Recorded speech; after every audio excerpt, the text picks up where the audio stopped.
trabalhar. Certo. No último encontro da gente, a gente falou sobre, iniciou, né, uma conversa sobre funções do sistema supervisório, e aí surgiram várias dúvidas, vários questionamentos, foi bem legal o debate, porque aí a gente vai justamente aprofundando aos poucos e fixando o conhecimento dessa ideia de um sistema supervisório. Repito, talvez alguns aí estejam querendo montar um supervisório, tudinho, não é bem assim. A gente precisa entender os conceitos iniciais, os conceitos básicos, ter bem formulado esses conceitos, essa estrutura, para poder, quando, né, e se alguém for atuar na área, saber ali os requisitos mínimos para se preocupar na hora de montar o supervisório. E, consequentemente, nessa montagem, você vai ter que reaprender é, diversas funções, porque cada supervisório tem o seu programa específico. Não é isso? Ok. Então, vamos começar a visualizar o supervisório como um conjunto de programas, não só mais um programa em si, mas como um conjunto de programas onde ele tem diversas funções aplicadas de acordo com a necessidade do seu processo, da sua empresa, do seu projeto que você está montando, né? Então, internamente, os sistemas escada, geralmente, eles se dividem suas principais tarefas em blocos ou módulos que vão permitir, deixa eu aceitar aqui a nossa amiga, que vão permitir maior ou menor flexibilidade e robustez de acordo com a solução desejada. A gente já discutiu bastante sobre isso. Em linhas gerais, a gente pode dividir o supervisório no seguinte: primeiro, o núcleo de processamento, ou seja, é onde vai estar ali a base principal da informação, né? Onde você vai criar sua lógica, onde você vai criar os seus tags, onde você vai criar todo o seu controle básico. Outro ponto importante é o módulo de comunicação, porque o supervisório por si só ele não tem finalidade, ele precisa receber informações vindas de algum instrumento, de algum equipamento, para ele poder sim supervisionar, monitorar o processo, a máquina que ele está com quem ele está trabalhando. Então, esse módulo de comunicação, ele vai se comunicar ou com CLPs, ou com unidades remotas de trabalho, né, as RTUs, né, ou diretamente com cartões de field bus, alguns instrumentos podem se comunicar diretamente com o supervisório, sem necessariamente passar pelo CLP e RTUs. Então, tudo vai depender dos equipamentos, dos instrumentos que vocês estão trabalhando. Pessoal, deixa eu só pedir um feedback de vocês. Como a internet está bem ruim, como é que está o áudio aí? Estão conseguindo acompanhar tranquilo? Professor. Tranquilo, né? Beleza, então. Estou falando um pouquinho mais devagar hoje para ver se a gente consegue não perder nenhuma informação. Um outro ponto muito importante, aí eu quero que vocês tentem visualizar essa situação, é o seguinte: é a parte de gerenciamento de alarmes. Olha, a gente vem discutindo que o objetivo principal do sistema escada, do sistema supervisório, é supervisionar. Beleza. Mas por mais atento, por mais preocupado, por mais dedicado que a pessoa que está operando o supervisório esteja, ou monitorando o supervisório esteja, a quantidade de informações que existe dentro de um processo é gigantesca. Eu até, para quem esteve na aula passada, no encontro passado aqui pelo Meet, eu mostrei para vocês uma imagem lá da área de processo de uma unidade de destilação, né? Então, eu falei lá que tem milhares de equipamentos, né? E, consequentemente, esses milhares de equipamentos fornecem para o processo milhares de informações. Então, visualizem exatamente isso. Imagine você com 1.000, 2.000 variáveis monitorando. Primeiro que em uma única tela, você não vai conseguir configurar sua tela todas essas variáveis. Segundo, mesmo que você configurasse, iria ficar uma coisa, né, gigantesca de informações. Então, o gerenciamento de alarme, ele tem um ponto importante, porque como o seu sistema, a princípio, é automatizado, e caso ele não seja também, né? Mas a principal finalidade é justamente perceber os alarmes, ou seja, o que são alarmes, né? Vamos discutir o que são alarmes. Bem, o processo ele precisa estar trabalhando de acordo com o que foi projetado. Então, ele vai ter lá, dependendo do processo, vamos para a área de petroquímica, né, ou da destilação de petróleo. Ele tem lá a temperatura do petróleo, a vazão que o projeto dimensionou para que o petróleo percorra determinada tubulação, ele tem a pressão do sistema, que é bombeado ali por um equipamento, né, pela própria bomba. Então, essas variáveis ela tem que estar dentro de uma faixa de trabalho. Então, essas são a faixa operacional do sistema, né? Ou seja, os valores nas quais o projeto foi dimensionado e que as variáveis devem permanecer entre aquelas faixas.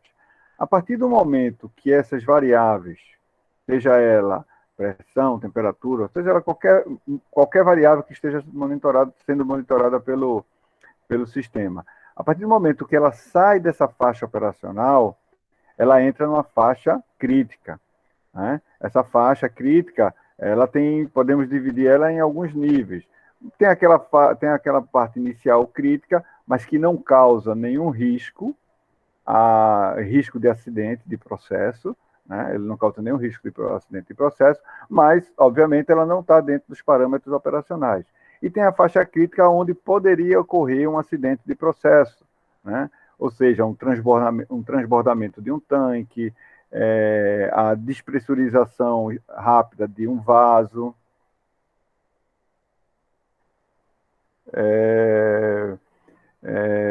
o que eu poderia dizer mais? O aumento de temperatura de um sistema a ponto de vier a causar um incêndio. Então, essas variáveis, elas não podem ultrapassar isso. Boa noite. Boa noite, boa noite, professor. Boa noite. Então, é mais ou menos isso. Então, as variáveis de processo, elas precisam estar controladas dentro daquele limite operacional. A partir do momento que ela extrapola esse limite, ela precisa acionar, ela precisa advertir, ela precisa chamar a atenção de quem está supervisionando. Ok? Quando o sistema ele é automatizado por completo, a partir do momento que você seta, né, faz aquele set point que a gente já discutiu aqui, você diz qual é o valor que a variável deve trabalhar, o sistema vai tentando se ajustar para manter sempre dentro dessa variável. Mas a gente sabe, e essa é a importância da manutenção, da operação, é por isso que eles existem, né, a automação está lá, beleza, está controlando sozinho. O operador, a manutenção não está fazendo nada. Para que então esses caras? É justamente para esse momento. A gente sabe que todo equipamento ele é passível de falha, né? Uma mudança muito brusca do processo, ou o próprio equipamento que entrou em falha, ou houve um desgaste mecânico do equipamento, de uma tubulação, ou seja, chegou a um ponto onde essa variável não conseguia mais ser controlada. Então, a partir do momento que ela chega num valor fora dos especificados, tem que ser gerado um alarme. Tem que ser gerado um alarme.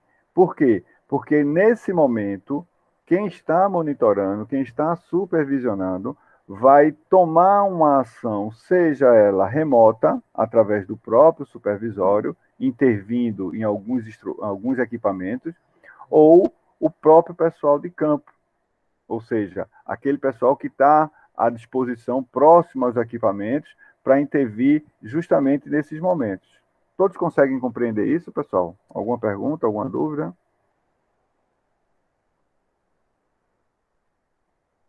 Silêncio total, é porque eu fui desconectado ou porque todo mundo entendeu? Não, professor. Deu para pegar aí, professor.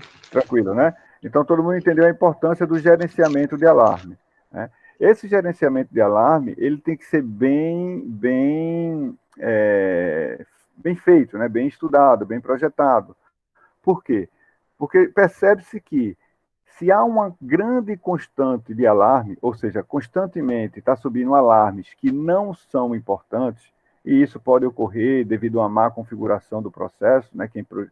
Quem, quem configurou o sistema de supervisório, a parte de gestão de alarme, se ele não fizer isso corretamente, pode começar a subir uma grande quantidade de alarmes.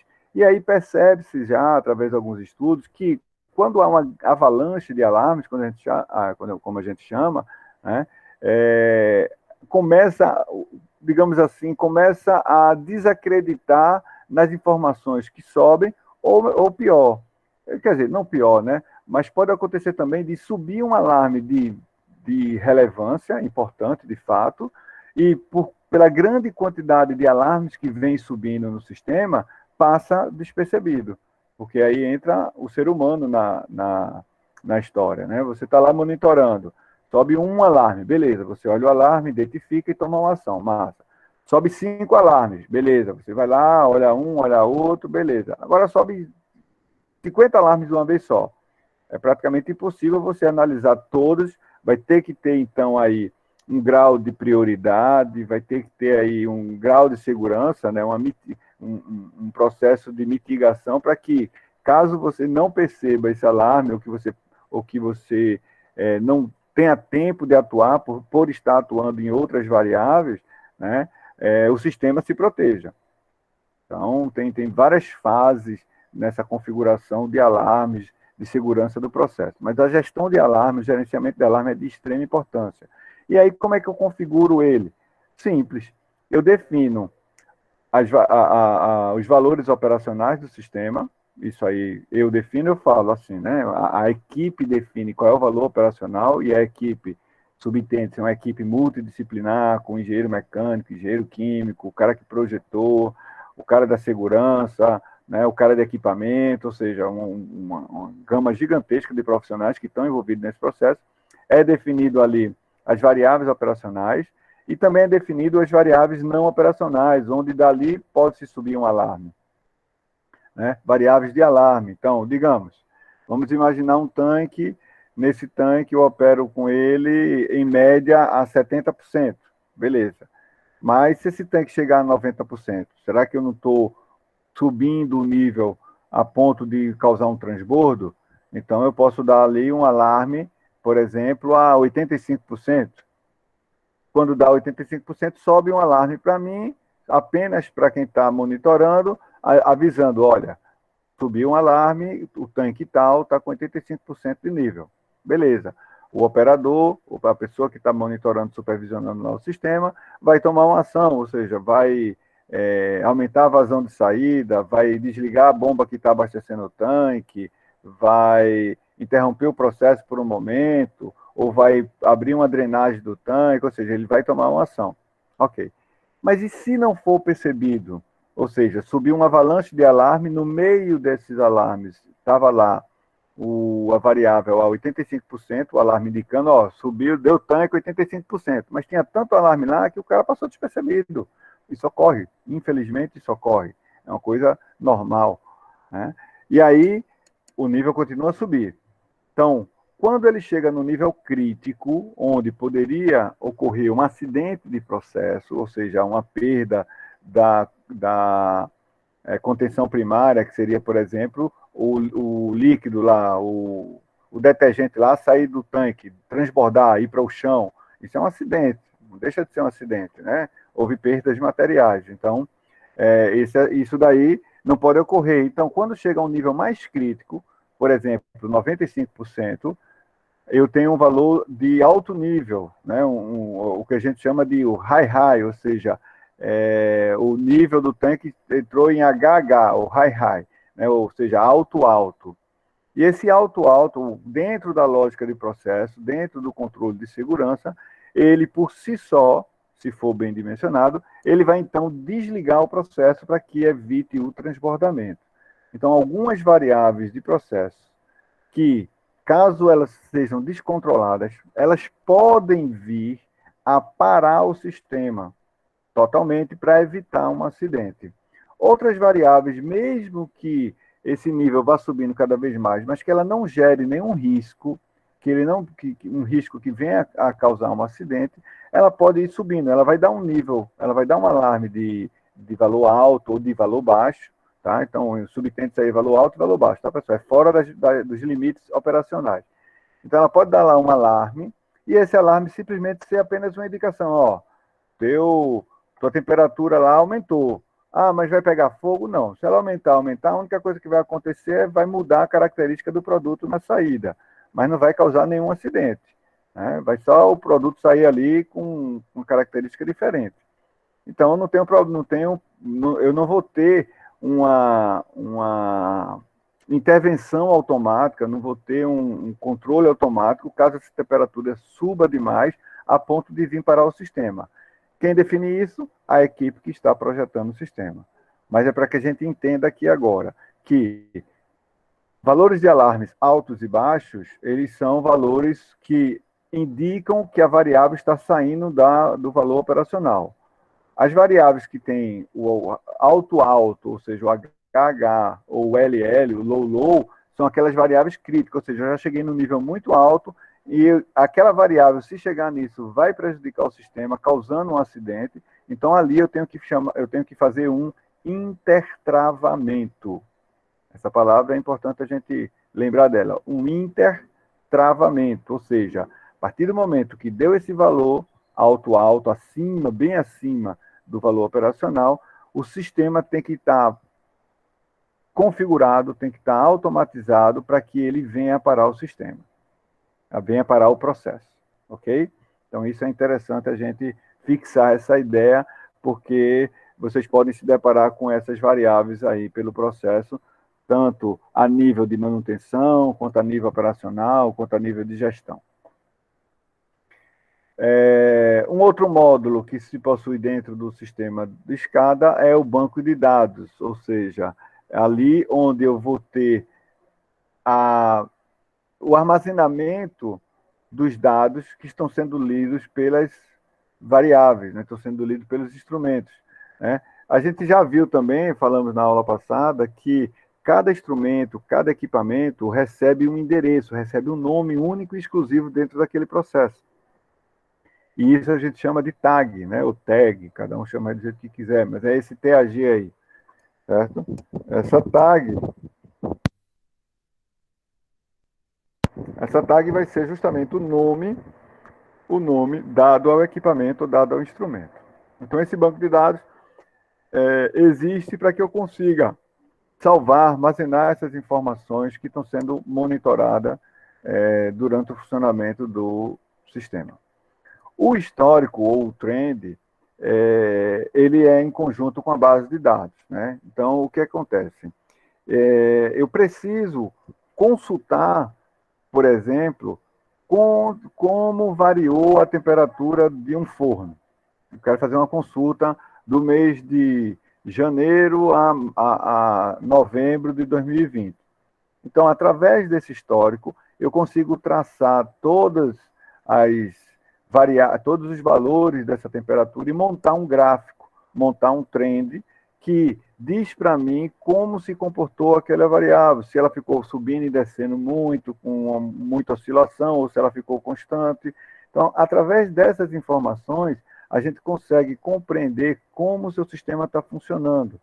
Então, esse histórico serve para mim também para consultar. E, em alguns casos também, é comum isso acontecer, caso haja um acidente de processo, uma falha no sistema, esse histórico vai me mostrar o que porventura aconteceu. Ele vai gravar ali, ó, essa variável de temperatura começou a sair do valor operacional, não foi tomada nenhuma ação, o sistema não se protegeu, consequentemente estourou uma tubulação lá na linha de processo tal. E aí eu consigo monitorar e averiguar o que porventura tem acontecido e aí, obviamente, ir achando a causa base do acidente que tenha ocorrido, certo? Também nos ajuda a compreender qual é o sentido, qual é o caminho, qual é a tendência que essa variável está se dirigindo. Então, quando eu monto um gráfico e percebo que ela está com aquela tendência de subida através do histórico, então ele vinha 10 graus, 15 graus, 20 graus, 30 graus, opa, a temperatura está subindo. Se eu olhar instantaneamente para a tela e ver 30 graus e mudar para outra tela, né, ver lá escrito 30 graus, para mim aquilo é 30 graus. Mas dificilmente, como eu tenho diversas variáveis para monitorar, né, dificilmente eu vou lembrar, sim, mas há uma hora atrás, qual era essa temperatura? A não ser que seja uma variável muito importante, de extrema importância, que também tem aquelas que a gente monitora, né? você acaba gravando o comportamento dela, de tanto você tá, de tanto o operador, de tanto o cara da manutenção tá observando ela, né? A não ser que não seja uma dessa, você não vai lembrar qual era o valor anterior. Então, quando você monta um gráfico, um trend, né, vê a tendência que ela estava anteriormente, você consegue, então, saber, digamos assim, prever mais ou menos para qual valor ela está se dirigindo num futuro próximo. Tranquilo, pessoal? Estamos aí ainda? Me tira uma dúvida aí, professor. Pode perguntar. Boa noite. Esse supervisório, eles abrangem, assim, em várias regiões do Brasil? No caso, uma empresa multinacional? Sim, você consegue Monitorar a outra, né? monitorar remotamente. O cara da Remotamente. China consegue monitorar uma empresa dele Uhum, aqui, certo? uhum. Hoje, Tem, através da internet, tem da indústria redundância também, né? De 4.0, uma para outra, né? isso é. Através da indústria 4.0, dentro da ideia da 4.0, não necessariamente na indústria 4.0, porque isso já existia antes mesmo do conceito de indústria 4.0. Uhum. Quando a gente fala ali no módulo de comunicação, esse módulo não é só entre instrumentos, ele pode ser entre computadores também, e, consequentemente, entre a web, né, na nuvem. Na Então, eu nuvem. consigo, através do meu computador, não é o caso, porque a gente tem uma rede privada dentro da petroquímica, né? Mas algumas empresas você consegue acessar remotamente o supervisório de uma estação de trabalho, de um local mais distante, e operar ela remotamente. Então, é possível, Certo. sim, ter essa possibilidade. Tá? Vamos lá, então. A lógica de programação, ou também conhecido como script, né, ou controle, também é um bloco que faz parte do software SCADA. Isso foi até uma das perguntas lá do Rubenildo na aula passada, né? Perguntou se não, eu preciso do CLP para ter o controle. Em alguns casos, não. Eu consigo fazer toda a lógica de controle interna no próprio supervisório. Só que isso vai depender do processo. A gente viu que isso tem algumas características a ser observadas. Né? Eu tenho que saber se meu processo é um processo que precisa de uma ação rápida, uma intervenção rápida quando houver uma variação, ou que precisa de um controle mais rápido dentro dos meus equipamentos, o que dentro do SDCD, por rodar num computador, por rodar num sistema através da rede, possa ser que, mesmo rápido, não seja rápido o suficiente para poder atuar no processo. Diferentemente de um CLP que está ali praticamente na linha de frente, de lado do equipamento, né, com a comunicação bem específica, com características bem específicas para aquele tipo de equipamento. Mas, se eu quiser rodar uma lógica dentro do meu supervisório, é possível sim, e aí eu tenho que adquirir esse módulo de lógica de programação. Um outro ponto bastante importante também, principalmente nos dias de hoje, é a interface gráfica, né, o viewer, que é justamente a imagem, a tela que vai ser mostrada no seu supervisório. Ou seja, quando você quiser ver ali, representar um tanque, representar uma bomba, representar um ventilador, representar uma turbina, né, representar um equipamento, você vai precisar ali de uma interface gráfica para poder montar o seu supervisório de acordo, claro, já falei, de acordo com como está o seu processo em campo. Tranquilo? Os relatórios, bastante importante para nível de supervisão, né, um nível mais acima, que aí eu consigo perceber, tirar um relatório de quanto eu produzi na semana, quantas vezes a máquina ficou parada, ou qual foi o tempo de resposta dos equipamentos ou da manutenção, quando quebrou, parou e voltou, quando foi que ela voltou, ou seja, eu tenho também módulos, blocos ou módulos que vão me fornecer essas informações dentro do sistema supervisório. Beleza? Outros blocos de comunicação, né? Como eu falei agora há pouco aí no caso da pergunta do Marcos, a comunicação com outras estações. Eu tenho módulos também que vai, por exemplo, o TCP/IP, a gente sabe que é o protocolo utilizado na rede da internet. Então, se eu quiser me comunicar via internet, eu tenho que adquirir um bloco, um módulozinho de comunicação dentro do meu supervisório para que ele faça essa interface, né? Ou bancos de dados, ou qualquer outro sistema que não esteja ali, que seja, digamos assim, uma comunicação externa ao supervisório. Aí, também da mesma forma, eu tenho outros módulos, se eu quiser me comunicar com o SAP, por exemplo, eu tenho que adquirir um módulo do meu supervisório que se conecte com o SAP. O SAP, para quem não conhece, acho que a maioria já deve ter ouvido falar, é um sistema de Está gestão. cortando muito, viu, professor? Não sei se é a minha ou se é. Como é que está aí, pessoal, os demais?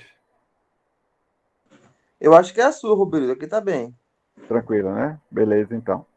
Então, acho que é por aí, Rubenildo. Mas vamos lá, estou falando devagarzinho, a gente vai discutindo. Mas pode interromper aí e perguntar se está cortando, porque realmente a internet hoje não está das melhores, não.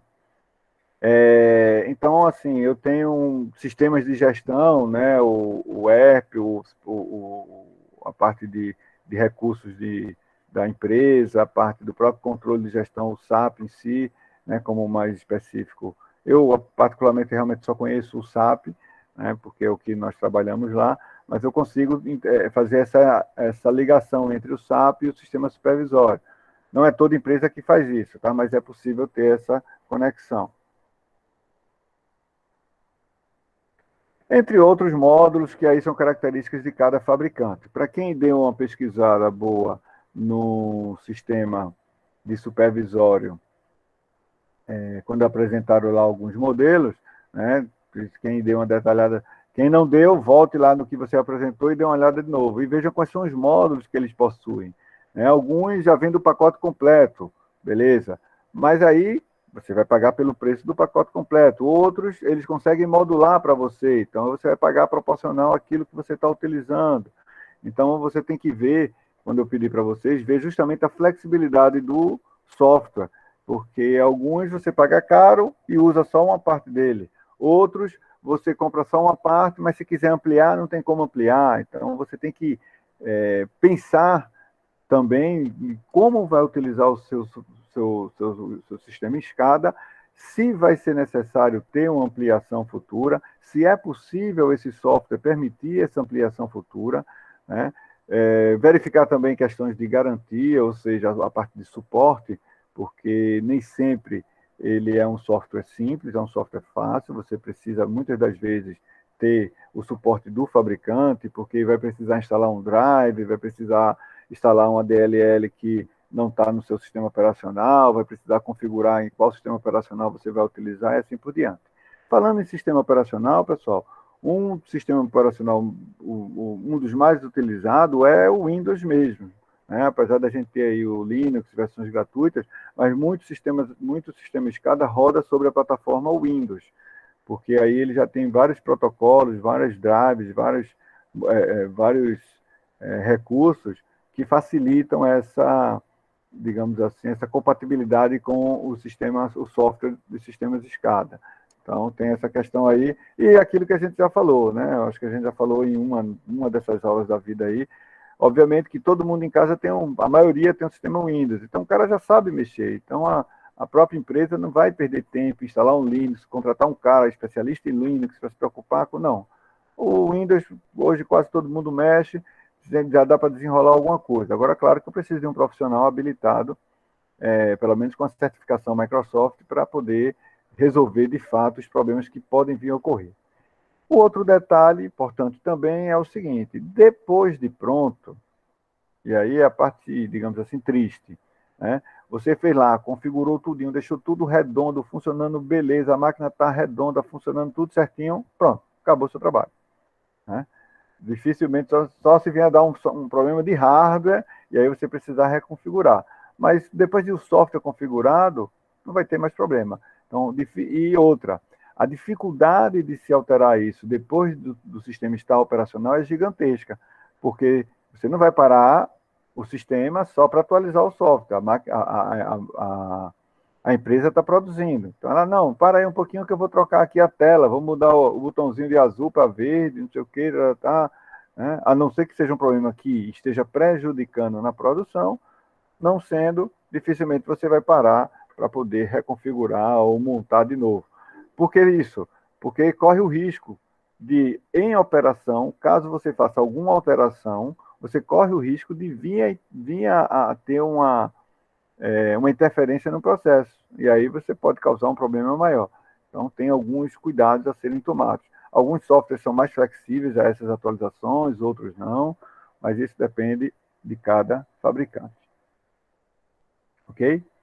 Então, é só um gráfico falando mais ou menos daquilo que a gente já mostrou no slide anterior. Então, eu tenho a base principal, que é onde está lá todos os endereços, todos os elementos que vão fazer parte do supervisório. Esses elementos, entenda, que é as variáveis que eu vou monitorar, os equipamentos que eu vou monitorar, né? E aí eu consigo criar diversos módulos ou instalar diversos módulos de acordo com o que eu preciso. Eu quero me comunicar com a internet. Pô, beleza, então instalo um módulo para TCP/IP. Eu quero uma tela que mostre a animação gráfica, animação dos meus equipamentos operando. Beleza, instalo lá um módulo do Viewer, né? Eu quero a barra de alarmes. Lá, instala um blocozinho de gerenciamento de alarmes. Então, é feito o seu Windows, né? Ele vem pelado, vem lá, só o Windows. Eu queria um editor de texto. Aí você vai ter que baixar lá um BR Office ou um Office da vida. Eu queria um programa de desenhar, fazer desenho. Aí você vai botar lá um AutoCAD. Então, é mais ou menos essa mesma ideia. Ok, senhores? Ok. Tranquilo? Ô, professor, o senhor falou assim, questão de depois de instalar, tudo pronto, tudinho. Aqui no próprio trabalho, né, a demanda faz parte da iluminação daqui, subestações, tudinho. Vez em quando também cai o sistema e não é uma coisa confiável. Sempre eles estão vindo e instalando de novo, né? É uma coisa que Não, não. tem que ver, de fato, eu não entendi bem. Quando você fala instalar de novo, instalando o quê? O supervisório? Não, o supervisório não, mas o sistema fica descontrolado, né? A demanda, né? Para ligar tal hora, tal hora não funciona, tem que botar no manual, tá entendendo? Depois de um tempo, Então aí não funciona normalmente. entendi. Aí existe realmente um problema crônico aí. Tem que estudar e ver o que é que está causando isso. Porque depois de configurado, entenda, é feito. Vamos pensar, é feito seu computador. Você instalou o Windows e o Office, beleza. Se você não tiver conectado na internet, que ele vive fazendo atualização em cima da atualização, você vai usar o seu computador até ele se desgastar, ou seja, até ele mecanicamente se desgastar, queimar um componente, aquecer demais porque tem sujeira, coisas do tipo. Se você começa a atualizar vários softwares, várias coisas desse tipo, né, drive, instala um programa, instala um joguinho, instala não sei o quê, aí você começa a prejudicar o software em si. Por isso que, normalmente, os sistemas supervisórios eles são totalmente isolados. Você monta uma rede exclusiva, uma rede local, né, sem nenhuma interligação com o ambiente externo, e todas as atualizações do sistema são controladas. Então, você precisa de um profissional que vai lá, precisamos atualizar o sistema operacional, ou precisamos instalar tal software, então o cara vai lá, fazer toda a configuração, tudo corretamente, sem colocar nada mais nem nada menos, exatamente o que precisa. Então, quando você fala para mim que o seu sistema está constantemente precisando de intervenção, existe um problema. Que problema é esse? Aí eu não sei. Aí pode ser um problema de hardware, dificilmente, a não ser que o software tenha sido mal projetado, também pode ser um problema de software. É aquilo que eu falei, né? Você vai ter que escolher um software que vai trabalhar. Se você escolhe um software de uma empresa que o cara acabou de sair da faculdade, nunca trabalhou dentro de uma indústria, né? Nunca viu um processo industrial para montar um sistema supervisório de uma indústria, esse cara vai fazer besteira, sem dúvida nenhuma. Esse cara não vai fazer um projeto completo, já robusto, já para com a apresentação final. Ele vai estar incrementando, eita, deu falha aqui, conserta, muda aqui o código, eita, deu falha do outro lado, muda aqui o código. Isso pode ocorrer, né? Principalmente aí porque você não fez o investimento adequado no início. Então, faz parte digamos assim, não vou falar obrigação, mas faz parte da competência de vocês prestar atenção no momento em que estiver sendo, se você fizer parte, obviamente, da equipe, né? está sendo feito o projeto de um sistema, até mesmo uma atualização do seu sistema. Então, você tem que estar atento, você tem que ver, ó, esse software, ele é homologado, já tem homologado com os drives do hardware, né? Ele trabalha com, ele é compatível com todos os tipos de instrumentos, né, de qualquer fabricante, quais são os drives que ele trabalha, né, qual é o banco de dados que ele consegue trabalhar. Então, são informações que, com o tempo, vocês, né, pesquisando, para quem, obviamente, for atuar na área, for pesquisando tudinho, vai levantando isso e tendo mais know-how para tomar decisões na hora da escolha desse software. Ok? Então é isso, Benildo. Tem que ver se está ocorrendo isso, realmente tem um problema crítico lá. Alguém está comendo bola lá. Alguém está viajando e não está resolvendo, está só fazendo um pequeno armengue lá e alguém está sendo enrolado. Pode ser jogo comercial, né, professor? Alguém está sendo enrolado, exatamente isso. Então, continuando, a regra geral para o funcionamento de um sistema SCADA, ele parte dos processos de comunicação com os equipamentos de campo. Essa é o princípio base do sistema. Então, comunicação do supervisório com os equipamentos de campo, cujas informações são enviadas para o núcleo principal do software. Foi o que eu já falei aqui. O objetivo principal é esse, é pegar as variáveis de campo. O núcleo, ele é responsável por distribuir e coordenar o fluxo dessa informação para os demais módulos, até chegarem à forma esperada para o operador do sistema. Que módulos? Poxa, o módulo, por exemplo, Viewer, né, que é a parte gráfica. Então, o módulo recebe a informação de campo, o núcleo, né? Ele recebe a informação de campo, e aí ele manda para esse módulo a informação que foi solicitada por esse módulo. Ó, eu quero mostrar na tela o nível do tanque X. Pronto, beleza. Ele vai lá e vai indicar graficamente, ou através de uma animação, ou até mesmo de um caractere, o valor do nível daquele tanque. Então, entendam isso, né? O módulo principal recebe, o funcionamento principal dele é coletar todas essas informações, e ele distribui, ó, o cara lá da China pediu o valor da vazão da bomba Y. Aí, o módulo de comunicação vai pedir ao núcleo principal, pega essa informação, coloca ela no protocolo correspondente e manda para o cara lá longe, né? O supervisor pediu um relatório da produção do mês. Aí o cara vai lá, pega o núcleo vê quais são as medições que ele fez. Se ele não tem, o módulo se comunica com o módulo do histórico, vê toda a informação do mês, coleta, compila ela e emite o relatório. Então, é um software. O sistema supervisório é um software. E como todo software, você tem que configurar. Beleza? Tranquilo, senhores? Estão aí ainda? Ok, professor. Estão conseguindo compreender, pessoal, essa dinâmica do sistema? Ok, professor. Para mim tá claro. Tranquilo, né? Pronto. Na interface gráfica ou no console de operação com o processo, né, a telinha que o cara está lá operando, as informações são geralmente acompanhadas de gráficos, animações, relatórios, entre outros, de modo a exibir a evolução do estado dos dispositivos e do processo controlado, permitindo informar anomalias, olha lá, a gestão de alarmes, né, sugerir medidas, no caso eu posso criar scripts que me dê essa opção, né, sugerir medidas a serem tomadas ou reagir automaticamente, também criando um controle interno do próprio SDCD. Tá? A gente tem, por exemplo, uma malha de controle de nível que a lógica está no SDCD. Né? Os parâmetros de controle estão no SDCD. Então, você vai lá e configura os parâmetros de controle, e quando o sistema pede, você informa os parâmetros, ele faz o controle do nível de um determinado vaso nosso. Tecnologias computacionais utilizadas para o desenvolvimento dos sistemas de escadas, ele tem evoluído bastante nos últimos anos, de forma a permitir que cada vez mais aumente sua confiabilidade, flexibilidade e conectividade.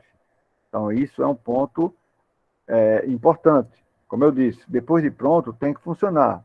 O Benildo está falando aí que de tanto tem que ir alguém lá para reinstalar tudinho. Então, ele não é um sistema confiável. né? A flexibilidade, pô, o cara precisou ampliar uma parte do processo, e aí o sistema, não, ó, não dá, você vai ter que comprar um software maior, tudinho, esse não consegue ampliar com um novo módulo, complicou, né? O cara pediu para mostrar lá todo o controle, fazer remotamente para uma estação de um outro estado do país. Ah, não, ele não trabalha com um certo tipo de conexão, ele não consegue se comunicar com determinada base de dados. Então, hoje em dia, né, devido à própria evolução da parte de desenvolvimento de software, você tem aí softwares muito mais flexíveis, muito mais confiáveis, né? Então, isso é importante.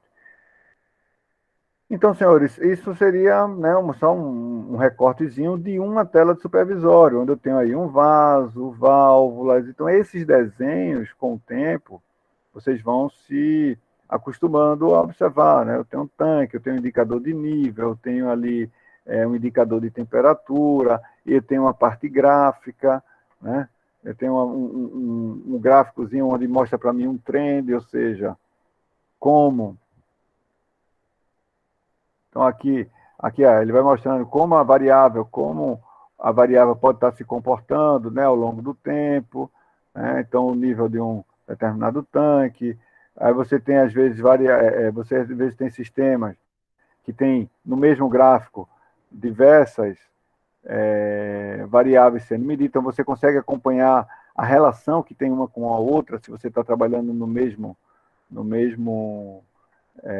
equipamento, né? Então, poxa, a temperatura sobe, toda vez que a temperatura sobe, a pressão sobe, toda vez que a temperatura desce, a pressão desce. Então, você começa a perceber justamente o comportamento das variáveis e começa até a entender, porque, vou dar um exemplo próprio, né, do meu trabalho. Então, assim, a minha formação é eletrônica, eu não conheço muito de química, não conheço muito de mecânica, mas quando você começa a observar o funcionamento do equipamento, você começa a compreender a relação que tem entre algumas variáveis, né, a temperatura, com a pressão, com a vazão, com a rotação. Então, você começa a perceber essas pequenas nuances, esses pequenos detalhes aí.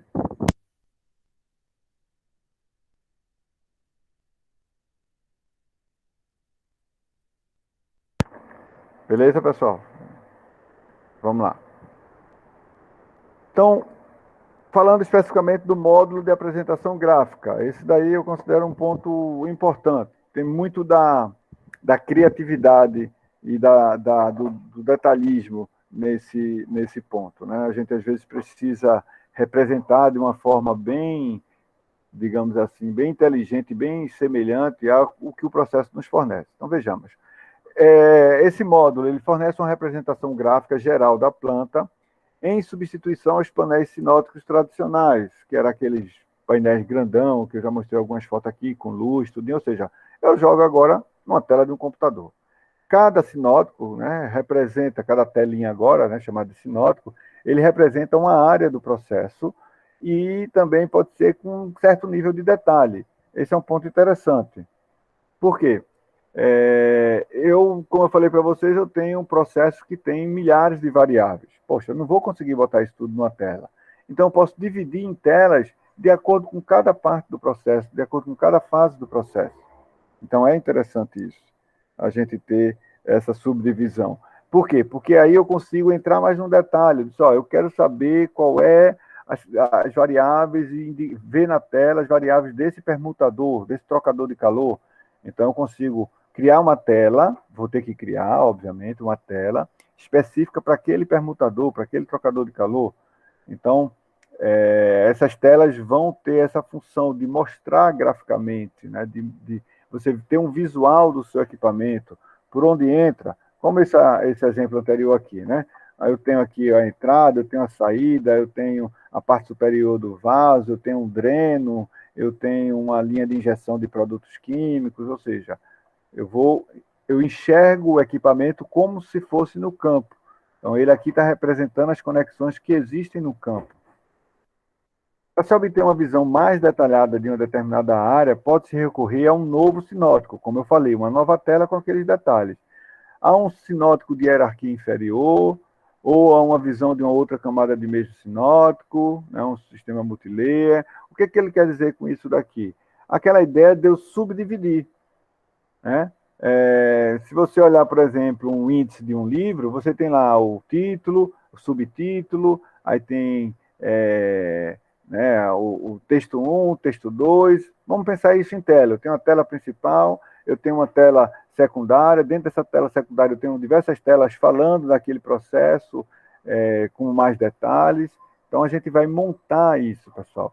Quando você compra o sistema, o software de supervisão, ele não vem com as telas prontas para o seu processo. Você vai montar, você vai desenhar, você vai configurar tela por tela. No sistema gráfico, ao contrário, o desenho ele é formado livremente pela combinação de entidades geométricas fundamentais. E aí é onde eu falei que entra a criatividade. Por exemplo, você quer desenhar um tanque. Vamos lá, vamos desenhar um tanque aqui na caneta. Eu quero desenhar um tanque. Eita, espera um pouquinho. Pior que aqui eu estou no mouse aqui. Eu faço um quadrado. Isso já dá para entender que é mais ou menos um tanque, né? Não, é um quadrado, sim, beleza. Mas se eu botar aqui uma linha aqui, uma válvula, né? Botar uma outra válvula aqui na saída, já dá para subentender que é um objeto que vai ter um negócio. Vou fazer uma tampa, um teto nesse tanque, né? Mas aí eu queria ele com a indicação de nível. Eu vou lá e coloco um indicador de nível. E nessa indicação de nível, eu digo aqui mais ou menos onde é que está o nível, né? E, por fim, eu vou lá e coloco lá o tag desse equipamento. Eita, letra feia danada. Por exemplo, um TQ de tanque. Isso é um Q, viu, pessoal? É um rabisco, mas é um Q. Então, quais são as figuras geométricas que tem nesse desenho? São triângulos, quadrados, retângulos, né? Observe, círculos. Então, esses desenhos, muitas vezes, apesar da gente ter hoje recursos gráficos de diversos tipos, já modelos prontos, bibliotecas prontas de diversos tipos de equipamentos, eu consigo fazer livremente um equipamento que, porventura, não tenha sido cadastrado, que não tenha sido criado especificamente para o seu processo. Ok? Ok, pessoal? Ok, professor. Tranquilo? Ok. Pronto, beleza, então.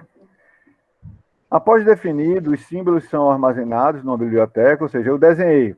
Pegou um cara bom lá de AutoCAD, e aí por isso que, né, uma das ferramentas que vocês aprenderam ali a partir de desenho mecânico, né? O cara foi lá e fez um desenho em 3D de um tanque. Pode ser, alguns sinóticos têm em 3D, é comum você encontrar isso daí. Hoje em dia é até mais comum, apesar de ter aí uma discussão grande sobre o cansaço visual que dá uma imagem 3D para uma imagem 2D, para quem opera o sistema por muito tempo, né? Então, tem alguns cuidados que tem que ser tomados. Então, eu criei aquele sistema, eu consigo salvar ele para que eu possa utilizar ele depois como objeto, né? Um copiar e colar da vida, né? De uma forma simples, né? De uma forma simples. Ô, professor, essas animações são camadas em cima só para fantasiar, Vou falar o seguinte, eu tenho objetos que são apenas ilustrativos, que eles estão ali na sua tela apenas como uma indicação de que aquele equipamento está lá, e eu tenho objetos que podem ser animados. Por exemplo, um tanque. Tanque é uma coisa estática, está lá parado, ou ele está cheio ou ele está vazio, eu indico só a variação do nível. Mas um ventilador, eu poderia apenas indicar por ele que ele está ligado e desligado por uma cor, mas eu quero mostrar de uma forma mais incisiva que aquele ventilador está ligado, então eu posso fazer ele animado, rodando, né? Então, assim, eu tenho, como você colocou, eu posso ter camadas, apenas um plano de fundo com as linhas bases, depois uma camada dos objetos que vão ser animados, depois uma outra camada dos objetos que são estáticos, né, parados, mas como vai ser feito isso depende de cada software. tá? Depende de cada IDE, de cada software de desenvolvimento do seu sistema SCADA. E aí, mais uma vez, como eu falei lá no início das aulas, o cara tem que pegar o manual do software e dar uma estudada nele, até ele começar a dominar todas as ferramentas. Não adianta a gente... O conceito é esse. É feito você fazer uma tela no PowerPoint, fazer um slide no PowerPoint. Você pega uma figura, traz ela para frente, pega um texto, joga ele para trás, pega uma outra figura, bota ela de lado, né? Faz uma animação em cima daquilo, bota um texto escrito, bota um link, ou seja, monta ali uma tela. É essa a ideia dentro do sistema supervisório. Alguns construtores são editores gráficos que definem duas estruturas de dados básicas, um para a máscara e a outra para os campos dinâmicos. É mais ou menos isso que a gente vem falando agora. Eu tenho, digamos assim, pontos estáticos, fixos, né? E outros eu tenho valores que vão mudar. Então, ali eu boto lá um espaçozinho separado para indicar a temperatura do tanque. Então, aquele espaço, aquele campo, vai ser um campo dinâmico, onde aquele valor vai estar mudando ao longo do meu processo. Então, tudo isso, como eu já falei, depende do seu software. Então, por exemplo, aí, né, tem um bem simples, né, um controlezinho de tanque, ó, 3 vasos e um tanque com algumas válvulas. Então, alguns são estáticos, outros são dinâmicos. Eu tenho botões na minha tela que podem me direcionar para uma outra tela ou abrir uma nova tela, né? Eu tenho ali, ó, um botão de alarme, então ele vai abrir para mim uma janela de alarmes. Eu tenho um trend, onde ele vai mostrar para mim alguns gráficos e assim por diante. Na gestão de alarmes, no gerenciamento de alarmes, a gente tem um módulo que recebe os eventos excepcionais, como eu falei, ele foge dos valores operacionais, né? E aí ele registra fortemente os detalhes sobre esse dado. Por quê? Porque eu preciso saber exatamente quando ocorreu, né, a data e hora, qual foi a variável que alarmou, qual era o valor dela no momento do alarme, né? Qual é a descrição daquele evento, ou seja, eu tive um nível alto do tanque 2, então tem que estar descrito lá, ó, variável de nível tanque 2, descrição, nível alto do tanque 2. Por quê? Porque o mesmo tag, o mesmo instrumento de medição de nível, ele também pode indicar um nível baixo. Pode ter um alarme para nível baixo. Não necessariamente eu só tenho um alarme. Eu posso ter 2, 4 alarmes normalmente. Nível alto, alto. Nível baixo, baixo. Então, eu tenho que descrever naquele momento qual foi o alarme que ocorreu. Ó, deu nível alto, deu nível muito alto no tanque 2. Tem que estar descrito numa barra lá de alarme, né? E outra, eu preciso também, e aí, digamos assim, esse é o entrega operador, que eu tenho que dizer quando ele foi normalizado. Por quê? Porque quando ele ocorre, o cara tem que rapidamente tomar ação, ver o alarme, corrigir o problema e reconhecer que o alarme foi normalizado. Alguns são automáticos. Quando a variável volta para o valor operacional, ele já diz, ó, a variável normalizou. Outros não, eu tenho que ir lá e reconhecer, ó. Reconheci o alarme, identifiquei, estou sabendo do alarme, vou agir sobre ele. E aí isso também é registrado, certo? Como eu falei, eu tenho o status dele também, ele fica piscando lá para mim, ó, está alarmado ainda está fora da variável de processo. Ou, por exemplo, ele deu um alarme, o nível estabilizou, a variável estabilizou e voltou, então ele foi normalizado.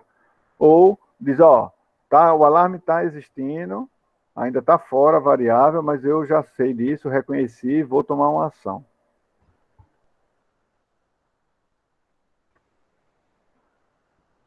Como é que ele funciona mais ou menos esse gerenciador, né? Então, os eventos eles são armazenados em um buffer, né? Como se fosse ali um espaço de armazenamento temporário, né? Ele armazena os últimos eventos, e aí, claro, depende do tamanho desse seu buffer, né? Após esse prazo, tudo isso é salvo no histórico do seu supervisório, certo? Para aparecer para quem está operando, pode ser uma janelazinha, abre lá uma janela de repente, né, um pop-up da vida, né, ou uma outra, não só um pop-up, mas uma janela mesmo também. O pop-up é só aquele quadradozinho pequenininho, mas pode ter uma janela completa, ou uma barra, né, ou seja, uma janela só ali na horizontal, com determinada largura. Quem dimensiona isso é você, na hora de construir o supervisório, como é que ele vai aparecer. O operador ele pode solicitar a exibição de uma página, se eu quiser, ó, poxa, eu queria ver todos os alarmes que já ocorreram, que estão ativos. Eu vou lá e crio um link, eu que estou construindo o supervisório, crio um link para que quando ele clicar lá, abra essa tela que ele tenha solicitado. Então, toda essa configuração, mais uma vez, tem que ser decidida antes, tem que ser definida antes, tá? Então, aí está, por exemplo, um layoutzinho de um alarme, né? Então, eu tenho ali o grupo dele, né? Uma descrição dele, os valores deles operacionais, ó, o tag da água nível alto, leite nível alto, o motor ligado nível alto, né? O set point do motor ligado nível baixo, aqui seria a rotação dele desse motor, 700 RPM, 300 RPM, ou seja, o instrumento vai estar monitorando esse tag, essa variável. Ele vai estar monitorando. Se o valor dele ultrapassar esses limites, vai subir um alarme com essa descrição. Ó, motor, alarme, SP, motor, o tag dele, que é a variável que foi alarmada, qual foi o tipo dele, ó, foi nível alto, qual foi o valor limite, 700, vai dizer qual era o que ele estava lá, digamos que ele já estava a 850, então vai mostrar para a gente, vai descrever que estava em alta velocidade, né? E aí você vai, opa, vou atuar em cima disso.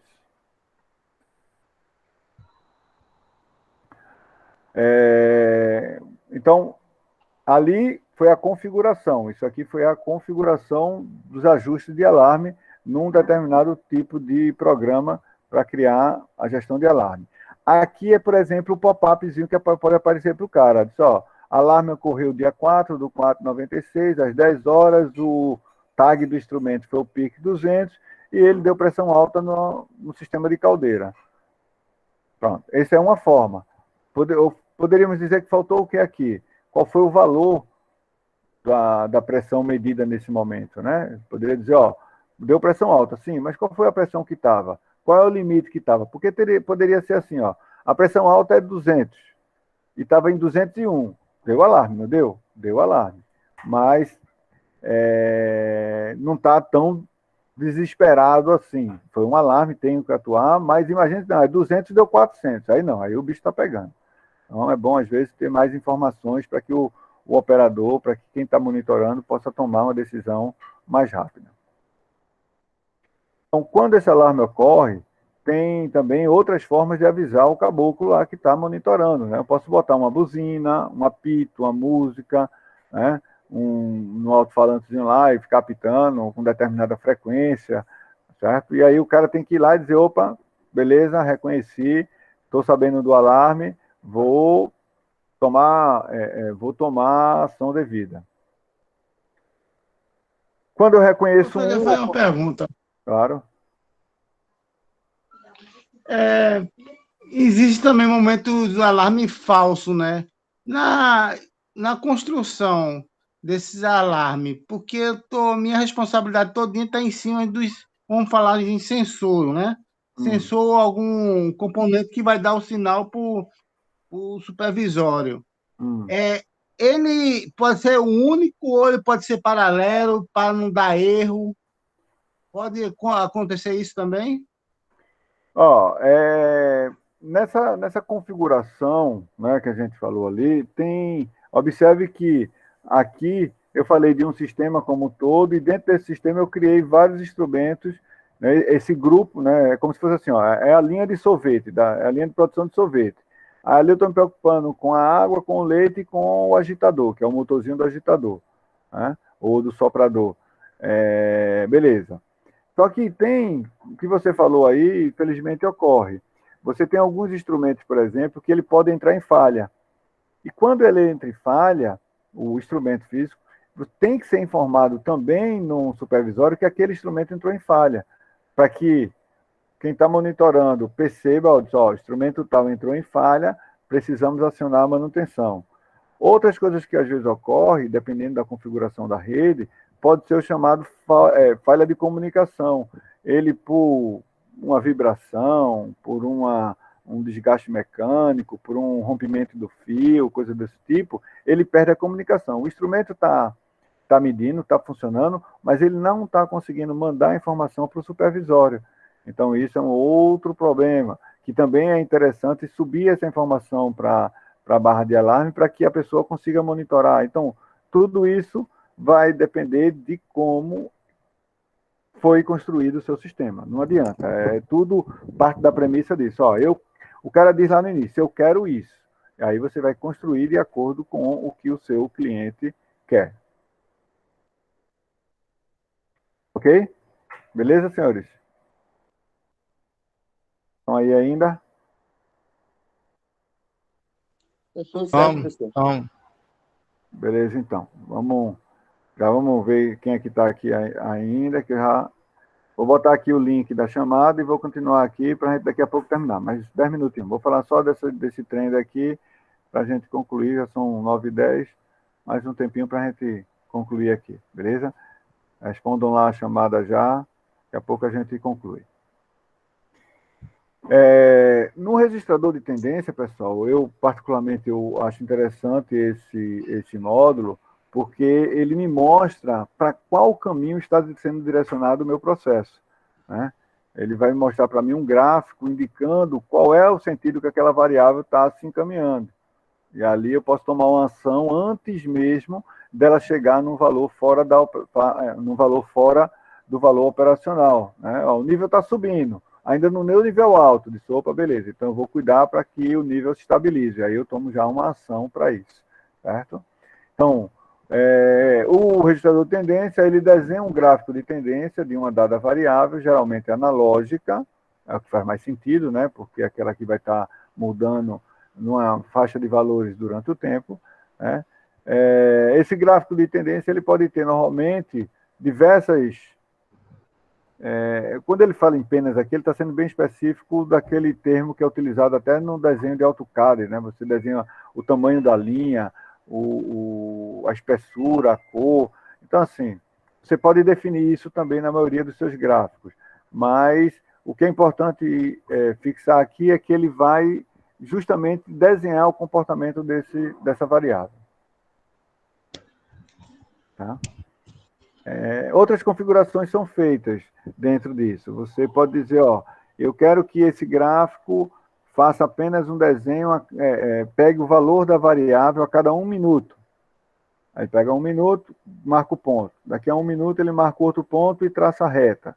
Daqui a mais 1 minuto ele traça um outro ponto, ele marca um outro ponto e traça outra reta. Então isso vai fazendo com que ele desenhe ali. Isso vai depender do quão é importante a sua variável, de como você quer armazenar essas informações, de como você está acompanhando essa variável. Então, tem vários fatores aí importantes a ser considerados. Então, aí está um emaranhado de linhas de diversas variáveis, né?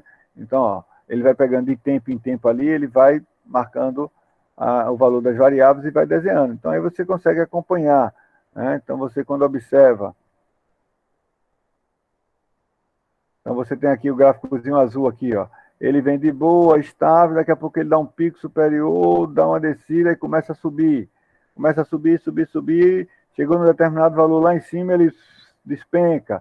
Então, começa a subir de novo. Então, aqui você consegue, se você tiver parâmetros limites, você diz, opa, está subindo, está chegando num nível muito alto, eu vou tomar cuidado para que ele estabilize.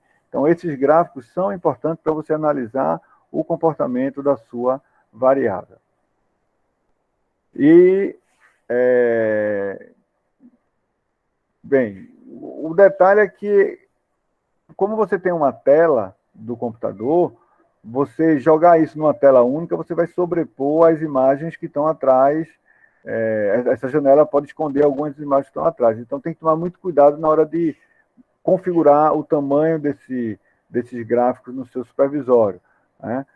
Tem supervisório que tem 2, 3 telas, um único computador, uma única estação, tem 2, 3, 4 telas. Aí você consegue, faz uma tela só para gráfica, faz uma tela para gráfico de tendência, faz uma tela para as variáveis importantes. Então, você consegue dividir e organizar da melhor forma possível. Aqui é só detalhe de como ele é feito essa varredura. Então, tem variáveis que têm que ser monitoradas em milissegundos, tem variáveis que podem ser monitoradas por um tempo maior, tudo depende de que tipo de variável você está monitorando. Tá? Cada um aí tem uma característica e também do seu processo. É um tanque que demora 10 dias para encher. Poxa, não vou estar monitorando a cada milissegundo o nível desse tanque, né? Eu posso monitorar de hora em hora, mais ou menos essa é a ideia. Aqui são características bem específicas, mas a nível de curiosidade apenas. Então, eu posso criar nesse gráfico uma interação entre o usuário. Eu posso apenas mostrar um gráfico com a variável mudando, ou eu posso botar um gráfico onde eu consiga alterar a escala de tempo, a amplitude, eu consigo alterar a cor, eu consigo definir a espessura da linha, né? Eu consigo subdividir ele em escalas de tempos, onde eu consigo paginar ele, mudar de tempo em tempo, para acompanhar lá ao longo de um tempo maior, né? Posso dar um zoom, ampliando cada vez mais ali, tanto a nível horizontal como vertical, para que eu chegue mais próximo ali das variáveis que ele está sendo trabalhada. Posso ter uma indicação em cima do gráfico, quando eu marcar um ponto lá, ele indicar para mim qual é a variável que ele está medindo, que ela estava naquele momento, certo? Mais ou menos essa é a ideia daí. A tendência histórica é aquela base de dados, aquele módulo histórico, ou seja, eu vou salvando tudo por maior tempo possível que eu suporto, né? Tem empresas que precisam somente de 1 ano de histórico, tem empresa que precisa da vida toda de histórico. Isso vai demandar mais hardware, isso vai demandar mais equipamento para poder monitorar isso daí, ok? Certo, pessoal? Ok, pessoal. Ok. Aqui é a mesma ideia, é só a questão de configuração, depois a gente vai explicar. Pronto. Eu vou interromper por aqui, na parte de gerador de relatórios. Na próxima sexta-feira, a princípio, não vai ter votação, não vai ter nada, então a gente vai estar com a escola mais tranquila. Então, espero que a gente se encontre também em aulas presenciais no supervisório. Terça-feira que vem, aula normal, presencial, certo? Conto com a presença de todos lá para a gente continuar a discussão das lógicas operacionais. A gente vai começar a entrar agora nos detalhes dos símbolos em ladder, para a gente poder discutir isso daí. E supervisório, a gente continua essas discussões para tentar já brincar com o elipse escada dentro desses conceitos. Esses conceitos são importantes justamente para, na hora de você construir, você montar um supervisório de acordo com essas informações passadas. Tá? Não é chegar lá e desenhar de qualquer jeito. Tem toda uma lógica, tem toda uma observação a ser feita na hora de construir o supervisório. Senhores, dúvidas, perguntas? Não. Tranquilo, então.